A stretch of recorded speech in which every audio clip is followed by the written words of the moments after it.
Hello प्यारे बच्चों, कैसे हो आप सभी। मैं व्यास सर, आप सभी का स्वागत है हमारे आज के लेक्चर में। हमारा आज का लेक्चर क्लास 12 लेक्चर नंबर मालूम नहीं, ग्रुप नंबर 17। इसके पहले ग्रुप नंबर 15 में 16 कंप्लीट हुआ, अब 17 बचा है और 18 बचा है। तो आज हम बात करने वाले हैं ग्रुप नंबर 17 की। ग्रुप नंबर 17 में हमारे पास में जो एलिमेंट्स हैं जिन उनको बोलते हैं हेलोजन, और हेलोजन में आता है क्या आता है, फ्लोरीन, क्लोरीन, ब्रोमीन और आयोडीन। ये है हमारे पास ग्रुप नंबर 17 के एलिमेंट्स। अब बात करते हैं इसकी अकरेंस की, कहाँ मिलते हैं। तो इसको आप रीड कर लेना, ठीक है। कहाँ मिलते हैं इसको तो मैं नहीं बता रहा हूँ, इसको रीड कर लेना कहाँ मिलते हैं, किस किस के साथ पाए जाते हैं। अब बात करते हैं आगे अपन इसमें। ये देखो एक टेबल आई है आपके सामने, atomic and physical property of halogen. सबसे पहले तो आपको एटॉमिक नंबर है, आपको मालूम ही है। फ्लोरीन का होता है 9, ये देखो फ्लोरीन लिखा हुआ है ना, ये है फ्लोरीन, क्लोरीन, ब्रोमीन, आयोडीन। हाँ, तो फ्लोरीन का एटॉमिक नंबर कितना है आपका 9, क्लोरीन का 17, ब्रोमीन का 35, आयोडीन का 53। और इसको तो अपन को देखना नहीं है, क्यों? क्योंकि ये आपस में रेडियोएक्टिव एलिमेंट्स है। एटॉमिक मास, तो ये एटॉमिक मास है 19, 35.45, 79.90। ये हमारे पास में एटॉमिक मास है, याद नहीं रखना है, बस एटॉमिक नंबर याद रखना है। इलेक्ट्रॉन कॉन्फ़िगरेशन आपको याद रखना है। इलेक्ट्रॉन कॉन्फ़िगरेशन आपके पास में ये हीलियम हुआ, हीलियम लिखना मतलब हीलियम लिखते से कितना हो गया, 2 कंप्लीट हो गया। नियोन लिखते से यहाँ पास में कितना, हीलियम नियोन 10 कंप्लीट हो गया है। तो इस प्रकार से यहाँ पास में क्या है, इलेक्ट्रॉन कॉन्फ़िगरेशन है। ये भी ये आपको याद रखना है। मास वगैरह याद नहीं रखना। हाँ, ये याद रख लेना किसका मास ज़्यादा है किसका मास कम है, लेकिन आपको इलेक्ट्रॉन कॉन्फ़िगरेशन याद नहीं रखना है। कोवेलेंट रेडियस भी आपको याद नहीं रखना, लेकिन ये याद रख लेना किसकी कितनी होती है, किसका ज़्यादा होता है किसका कम होता है ना। तो इस प्रकार से हमारे पास में आयनिक रेडियस भी हो जाएगी। ये आ रही है आपकी आयनिक रेडियस। आयोनाइजेशन एंथैल्पी, ये है आयोनाइजेशन एंथैल्पी, मतलब समझ रहे हो ना। एक इलेक्ट्रॉन गेन करेगा तो इतनी एनर्जी ये रिलीज करेगा। देखो सबसे ज्यादा एनर्जी रिलीज किया, क्योंकि सबसे छोटा साइज है। जब क्लोरीन एक इलेक्ट्रॉन गेन करेगा और माइनस चार्ज बनाएगा Cl माइनस, तो इतनी एनर्जी रिलीज करेगा। जब ब्रोमीन एक माइनस चार्ज रखेगा, मतलब एक इलेक्ट्रॉन को गेन करेगा, तो हमारे पास में इतनी एनर्जी रिलीज करेगा। और आयोडीन के ऊपर एक माइनस चार्ज आएगा तो इतनी एनर्जी रिलीज करता है। ये है हमारे पास में आयोनाइजेशन एंथैल्पी। सबसे ज्यादा एनर्जी रिलीज कौन करता है, फ्लोरीन। कितनी एनर्जी रिलीज करता है, 1680 किलो जूल पर मोल, इतनी एनर्जी रिलीज करता है। अब आता है, अच्छा ये आयोनाइजेशन एंथैल्पी था। ओके, एक इलेक्ट्रॉन निकालने में लगी गई एनर्जी, ओके प्लस में है ना, एक इलेक्ट्रॉन निकालने में लगी गई एनर्जी। इलेक्ट्रॉन गेन एंथैल्पी, जब इलेक्ट्रॉन को गेन किया और माइनस चार्ज आया, जब इलेक्ट्रॉन को गेन किया और माइनस चार्ज आएगा तो इतनी एनर्जी रिलीज करेगा। ऊपर वाला देखना जरा, इतना एनर्जी हम इसको देंगे तो एक इलेक्ट्रॉन को हम अलग कर सकते हैं। वैसे ये देना नहीं था उसको, ये वाला टॉपिक, क्यों? क्योंकि आयोनाइजेशन एंथैल्पी के इसमें कोई कॉन्सेप्ट ही नहीं बैठता है, ये एक इलेक्ट्रॉन को लूज करता ही नहीं है।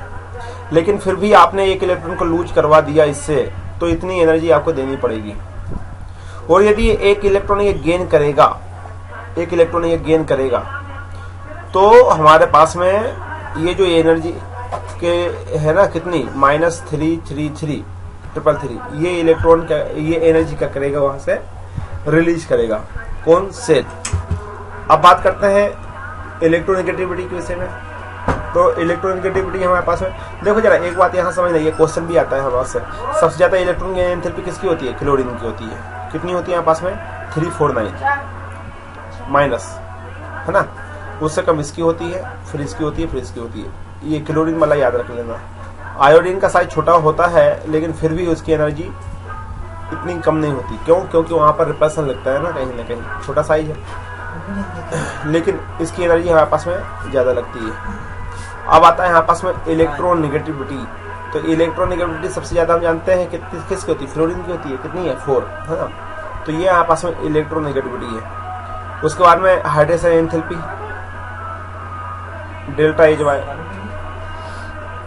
कितनी लगती है, इतना। ये हमारे पास में एक टेबल है। अब बात करते हैं मेल्टिंग पॉइंट की। मेल्टिंग पॉइंट HF का नहीं ले रहे हैं हम, F2 का ले रहे हैं। फ्लोरीन का मेल्टिंग पॉइंट, क्लोरीन का मेल्टिंग पॉइंट, ब्रोमीन का, आयोडीन का। ये आप बात करते हैं difluorine, dichlorine, dibromine, diiodine melting point. तो मेल्टिंग पॉइंट हमारे पास में ये है। सबसे ज्यादा मेल्टिंग पॉइंट किसका है हमारे पास में? आयोडीन का। सबसे ज्यादा मेल्टिंग पॉइंट किसका है? आयोडीन का। क्यों आयोडीन का क्यों है?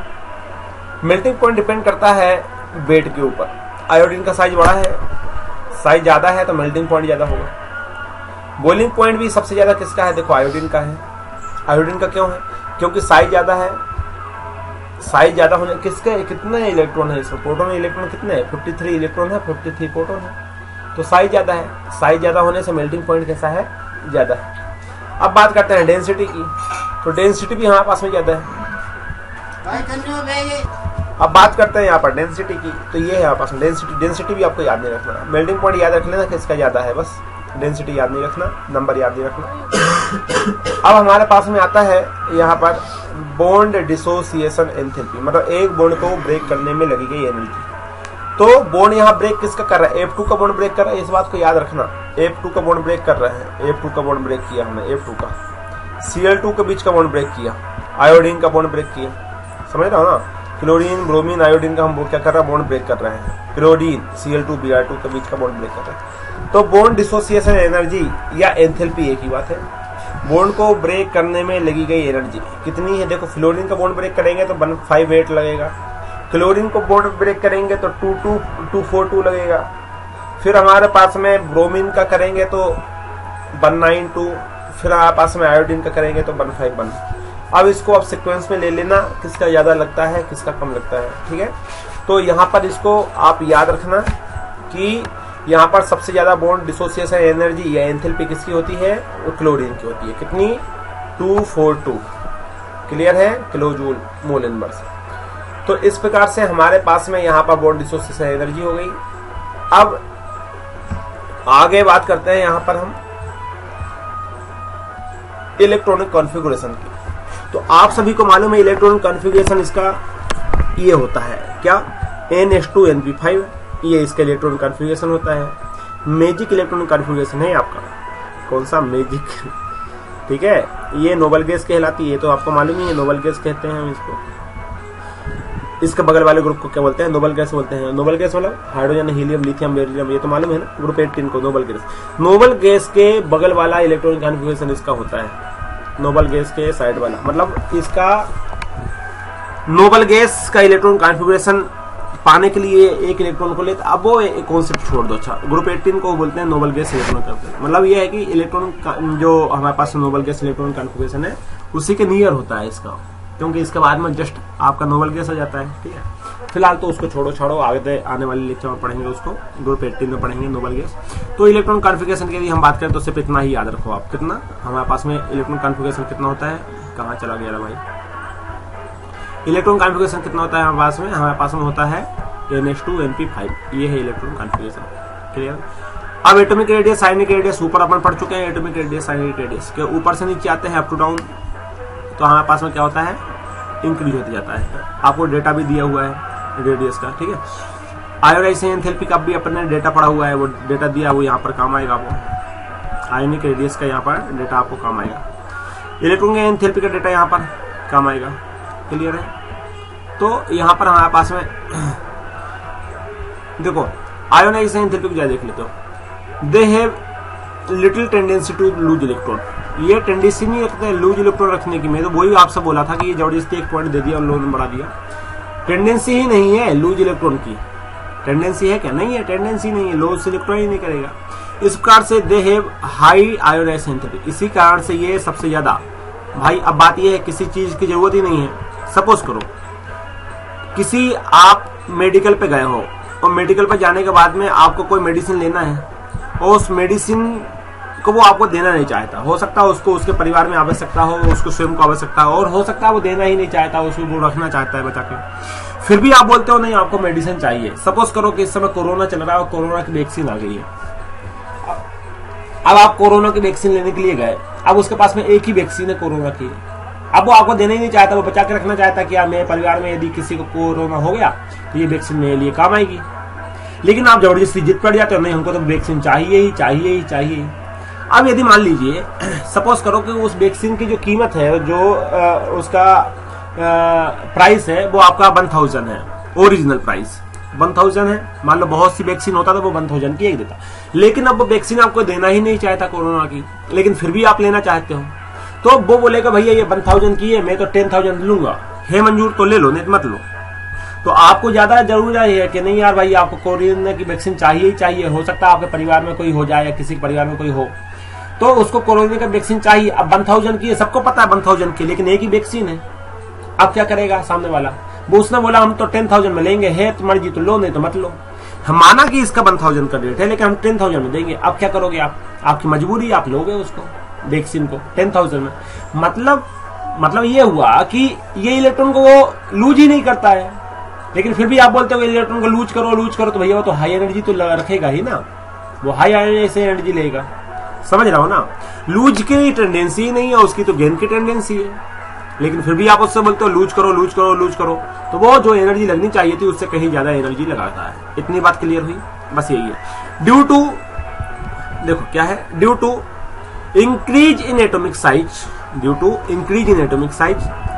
Ionisation enthalpy decrease down to group. अब साइज बड़ा होते जाता है, अट्रैक्शन कम होते जाता है, तो आयोनाइजेशन एंथैल्पी क्या हो जाती है, डिक्रीज हो जाती है नीचे जाने पर, क्योंकि हम जानते हैं आयोनाइजेशन एंथैल्पी हमारे पास में साइज के ऊपर डिपेंड करती है। साइज छोटा एनर्जी ज्यादा, साइज ज्यादा एनर्जी कम। क्लियर है। अब बात करते हैं इलेक्ट्रॉन गेन एंथैल्पी में। तो हेलोजन है maximum negative electron gain enthalpy. हमारे पास में जो हेलोजन होते हैं maximum negative electron gain enthalpy रखते हैं, नेगेटिव रखते हैं, क्योंकि इलेक्ट्रॉन एक अपने पास ये लेगा, गेन करेगा तो उसकी एनर्जी इंक्रीज हो जाएगी, इसलिए वो इलेक्ट्रॉन को गेन करने के बाद उसी रिक्वायरमेंट में एनर्जी को रिलीज करेगा जो स्टेबल होने के लिए जो ही होगी। सीधी सी बात है। स्टार्ट में बहुत बड़ा हैप्पी था, ना इलेक्ट्रॉन लिया, उसके पास एनर्जी रखी, पर्याप्त मात्रा में एनर्जी है, लेकिन अब यदि मान लीजिए इलेक्ट्रॉन कहीं से आता है, एंटर करता है, वो गेन करता है, तो उसकी एनर्जी का जो लेवल था वो गड़बड़ हो जाएगा, तो उतनी एनर्जी वो क्या करेगा, रिलीज कर देगा। क्योंकि कोई भी सेल होता है वो ना तो ज्यादा एनर्जी रखता है ना कम एनर्जी रखता है। इलेक्ट्रॉन आएगा, रिपल्सन होगा तो वो ये परेशानी ना पड़े, इसलिए क्या करेगा, एनर्जी को लूज कर देगा। क्लियर हो गई बातें, इतनी सी बातें हैं, बाकी तो सारी बात मैं आपको समझा ही दिया था क्लास 11th में। बाकी पढ़ लेना, बड़ा अच्छा मजेदार टॉपिक है, एक बार आप रीड मान लेना इसको। अब बात करते हैं electronegativity. The tendency to negativity क्या होती है, इलेक्ट्रोनेगेटिविटी क्या होती है, the tendency to attract share pair electron, यही है टेंडेंसी, है ना, इलेक्ट्रोनेगेटिविटी की। बॉन्ड जब बनाते हैं, शेयर के जो इलेक्ट्रॉन होते हैं, शेयरिंग पेयरिंग से बॉन्ड बनाया, शेयरिंग पेयरिंग के इलेक्ट्रॉनों को अपने साइड अट्रैक्ट करने की जो टेंडेंसी होती है वही टेंडेंसी कहलाती है इलेक्ट्रोनेगेटिविटी। क्लियर है, बात समझ आ रही है। क्या बोला मैंने, जब बॉन्ड हमने बनाया, जैसे फ्लोरीन ने हाइड्रोजन के साथ बॉन्ड बनाया, क्लोरीन ने हाइड्रोजन के साथ बॉन्ड बनाया, तो हाइड्रोजन के साथ बॉन्ड बनाया तो शेयरिंग पेयरिंग ऑफ इलेक्ट्रॉन है, एक इलेक्ट्रॉन तू दे, एक इलेक्ट्रॉन मैं दूं, दोनों बॉन्ड बनाएंगे, हैप्पी रहेंगे। लेकिन इलेक्ट्रोनेगेटिविटी इसकी ज्यादा है, इस कारण से ये हाइड्रोजन के इलेक्ट्रॉन को अपने साइड खींच लेता है, और हाइड्रोजन के इलेक्ट्रॉन को अपने साइड खींच लेता है तो हम बोलेंगे कि भाई ये हमारे पास में इलेक्ट्रोनेगेटिव ज्यादा रखता है। यही है the tendency to attract share pair of electron, share pair of electron को अपने साइड अट्रैक्ट करने की जो टेंडेंसी होती है वही कहलाती है इलेक्ट्रोनेगेटिविटी। क्लियर है। They have very high electronegativity, हम जानते हैं सबसे हाई इलेक्ट्रोनेगेटिव कौन होता है, फ्लोरीन होते हैं। Very high electronegativity, the electronegativity decrease down the group, और हम जानते हैं उससे कम किसकी होती है, क्लोरीन की होती है, डिक्रीज होती जाती है जब ऊपर से नीचे आते हैं, ग्रुप में जाते हैं। Fluorine is the most electronegative element in the periodic table. Clear है, बात समझ में आ गई। अब बात करते हैं यहाँ पर फिजिकल प्रॉपर्टी की। फिजिकल प्रॉपर्टी में हमारे पास में क्या आएगा, halogen dipole smooth variation in their physical property, fluorine and chlorine are gases. देखो फ्लोरीन और क्लोरीन गैस है, जबकि ब्रोमीन हमारे पास में लिक्विड है, एंड आयोडीन सॉलिड है। तो हेलोजन फैमिली में तीनों है, गैस भी है, लिक्विड भी है, सॉलिड भी है। आयोडीन सॉलिड है, ब्रोमीन लिक्विड है, वो फ्लोरीन और क्लोरीन क्या है, गैस है। मेल्टिंग पॉइंट, बॉइलिंग पॉइंट की बात यदि हम करते हैं तो melting point and boiling point क्या है, इंक्रीज विद एटॉमिक नंबर, ये इंक्रीज हो जाता है melting point, boiling point. All halogen are coloured, सारे हेलोजन कैसे होते हैं, कलरफुल होते हैं। This is due to absorption of radiation in visible region which result in the, बस कुल मिलाकर बात यही हो रही है कि हमारे पास में बहुत अच्छे कलरफुल होते हैं। बाकी आप रीड मान लेना इसको क्या बोलता है एक बार, ठीक है। अब बात करते हैं आगे। ये क्या दिया हुआ है भाई, CL bond, Br bond, iodine bond क्या दिया हुआ है, या पढ़ लेते हैं यहाँ पर। वन ऑलमोस्ट क्या दिया है, स्मॉलर एंथैल्पी, ओके ठीक है। ये दिया हुआ है कि smaller enthalpy of dissociation of F2 compare to that of Cl2, where is, जबकि XX bond dissociation enthalpy from chlorine onward so the expect trend, ठीक है। इस प्रकार से हमारे पास में फिजिकल प्रॉपर्टी कंप्लीट हुई, और भी आप सर्च मार के लिख लेना। अब बात करते हैं केमिकल प्रॉपर्टी की, लेकिन केमिकल प्रॉपर्टी की बात हम अभी नहीं करेंगे। केमिकल प्रॉपर्टी की बात हम आने वाले लेक्चर में करेंगे। आज का लेक्चर हम यहीं पर कंप्लीट करेंगे, ठीक है। केमिकल प्रॉपर्टी की बात आने वाले लेक्चर में डिटेल में करेंगे। क्यों डिटेल में करेंगे, क्योंकि ये वेरी इंपॉर्टेंट है आपका आगे कॉन्सेप्ट के लिए, इसलिए मैं अभी इसको नहीं कराऊंगा। आने वाले लेक्चर में अपन करेंगे केमिकल प्रॉपर्टी के बाद, उसके बाद पास कंप्लीट होने वाला है, फिर हमारे पास में क्लोरीन के कंपाउंड की बात आएगी, ठीक है। तो ठीक है, मिलते हैं आने वाले लेक्चर में, पढ़ाई करते रहिए। Wish you all the best, thank you.